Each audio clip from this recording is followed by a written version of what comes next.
Perkenalkan, nama saya Muhammad Rafi Ilham, kelas 12-2, absen 21. Perkenalkan, nama saya Ahmad Agus Pujianto, absen 1 dari kelas 12-2. Perkenalkan, nama saya Valencia Aquila dari kelas 12-2, absen 33. Dalam kehidupan modern, komunikasi adalah jantung dari semua yang kita lakukan. Dari berbicara dengan teman, mengirim pesan kepada keluarga, hingga bekerja di kantor. Kita tidak bisa lepas dari teknologi yang memungkinkan kita terhubung satu sama lain. Tapi tahukah kalian bahwa salah satu inovasi terbesar dalam sejarah komunikasi dimulai lebih dari 100 tahun yang lalu? Inovasi ini lahir dari seorang ilmuwan yang penuh dedikasi, penemu yang berpikir jauh di luar zamannya, Alexander Graham Bell. Bell adalah sosok di balik terciptanya alat yang mengubah cara kita berkomunikasi hingga hari ini. Dalam video pembelajaran kali ini, kita akan menjelajahi kehidupan Alexander Graham Bell, memahami perjalanan panjangnya dalam menciptakan telepon, dan bagaimana karyanya membuka jalan bagi era baru komunikasi global. Awal mula kehidupan Alexander Graham Bell. Alexander Graham Bell lahir pada 3 Maret 1847 dari ayah yang bernama Alexander Melville Bell dan ibu Eliza Grace Simon Bell di Edinburgh. Dia memiliki 2 saudara laki-laki, Melvis James Bell dan Edward Charles Bell, yang meninggal karena penyakit TBC. Pada tahun 1865, keluarga Bell pindah ke London, Inggris. Dan pada tahun 1868, Alexander lulus ujian masuk di University College London. Sejak usia dini, Bell telah terbiasa dalam studi suara dan pendengaran. Ibu Alexander telah kehilangan pendengarannya pada usia 12 tahun. Ayah, paman, dan kakeknya bekerja sebagai pengajar untuk para tunarungu. Bisa dipastikan bahwa Bell akan mengikuti jejak keluarganya setelah menyelesaikan kuliah. Namun setelah saudara-saudaranya meninggal karena TBC, ia menarik diri dari perguruan tinggi pada tahun 1870 dan bermigrasi dengan keluarganya ke Kanada. Pada tahun 1870 itu, pada usia yang ke-24 tahun, Bell berimigrasi ke Amerika Serikat. Di sana, ia pernah mengajar di beberapa sekolah, yakni di Boston, Northam, Massachusetts, dan di Harvard. Pada awal tahun 1872, Bell bertemu dengan pengacara Boston Green Hedberg, yang kelak menjadi ayah mertuanya. Ia bekerja dengan putri Harvard yang berusia 15 tahun, yang bernama Mabel Hubbard, yang kehilangan pendengarannya pada usia 5 tahun setelah sekarat karena demam berdarah. Bell mendedikasikan hidupnya untuk membantu para tunarungu menembus keheningan yang tidak manusiawi. Bell membuka sekolah fisiologi, vokal, dan mekanika bicara di Boston. Perjalanan dari telegraf ke telepon. Baik telegraf maupun telepon, keduanya bekerja dengan mengirimkan sinyal listrik melalui kabel. Pada saat itu, telegraf telah menjadi sarana komunikasi yang mapan, meskipun sistem yang sangat canggih. Saat itu, pada dasarnya, telegraf terbatas untuk menerima dan mengirim beberapa pesan. Dikarenakan pengetahuan Bell yang luas tentang sifat suara, memungkinkannya untuk membayangkan kemungkinan mentransmisikan banyak pesan melalui kabel yang sama secara bersamaan. Antara tahun 1873 dan 1874, Thomas Anders dan mertuanya Gardiner Hubbard mendanai Bell mengerjakan telegraf harmonisnya berdasarkan pada prinsip bahwa beberapa pesan atau catatan yang berbeda dapat dikirim secara bersamaan di sepanjang kawat yang sama. Selama berkarya untuk mengembangkan telegraf harmonisnya, Bell mendapat gagasan yang kemungkinan bukan hanya pesan yang dapat dikirim melalui telegraf, tetapi suara manusia itu sendiri mungkin dapat ditransmisikan melalui kabel. Karena khawatir minat ini akan memperlambat kerja Bell pada telegraf harmonis yang mereka danai, Sanders dan Harvard merekrut Thomas Watson, yang seorang tukang listrik yang terampil untuk menjaga Bell tetap pada jalurnya. Namun ketika Watson menjadi pengikut setia Bell tentang ide-ide untuk transmisi suara, orang itu sepakat untuk bekerja sama dengan Bell, menyediakan ide-ide, dan Watson melakukan pekerjaan listrik yang diperlukan untuk membawa ide-ide Bell menjadi kenyataan.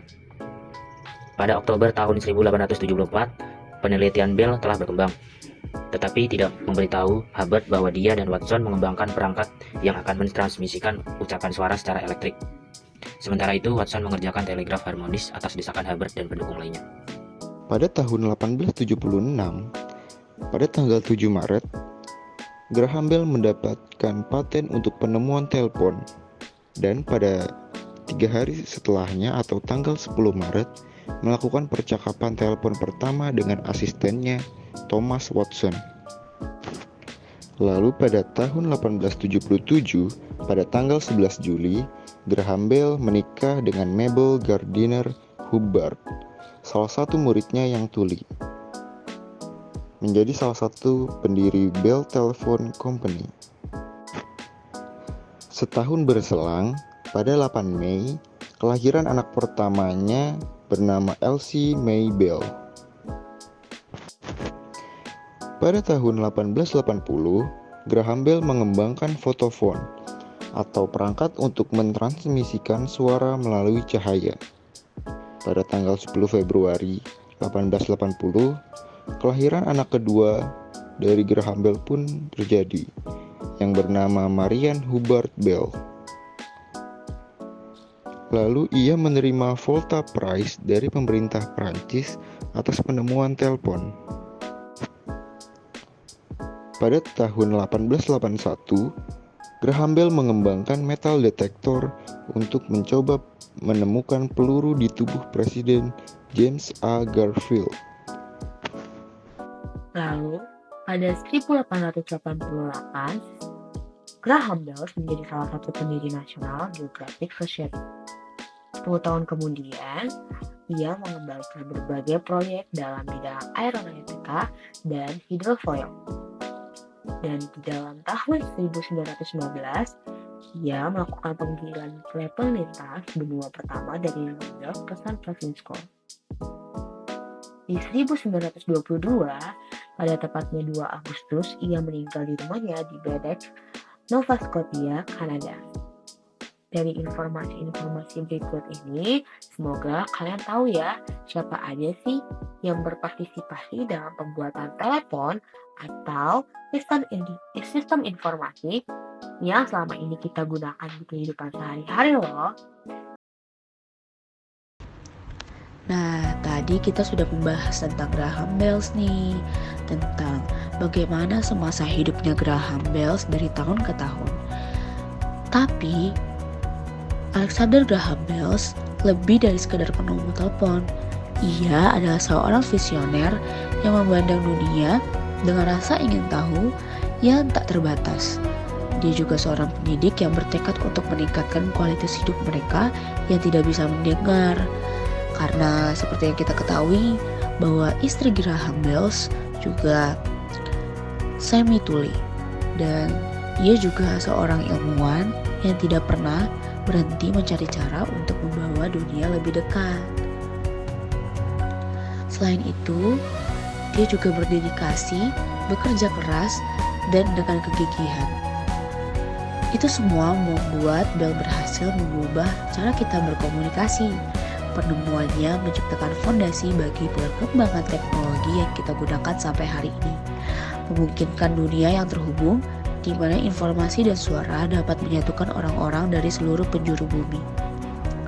Namun, di balik semua pencapaiannya, Bell tetap seorang pria yang rendah hati, yang selalu memandang sains sebagai alat untuk melayani umat manusia. Nah, melalui biografi singkat ini, kita bukan hanya belajar tentang perjalanan hidup seorang penemu, tapi juga tentang semangat dan ketekunan yang dapat menginspirasi kita untuk menciptakan perubahan. Alexander Graham Bell mengajarkan kita bahwa tidak ada batasan bagi mereka yang memiliki visi, kerja keras, dan keinginan untuk membuat dunia menjadi tempat yang lebih baik. Penemuannya mungkin dimulai dengan sebuah percakapan sederhana, tetapi pengaruhnya akan terus terdengar hingga generasi-generasi yang akan datang. Nah, terima kasih ya sudah mengikuti perjalanan singkat dari Graham Bell. Semoga kisah Alexander Graham Bell menginspirasi kita semua untuk mengejar impian dan inovasi yang bisa membuat perubahan nyata bagi dunia. Sekian dari kelompok kami, kurang lebihnya mohon maaf. Terima kasih. Dadah.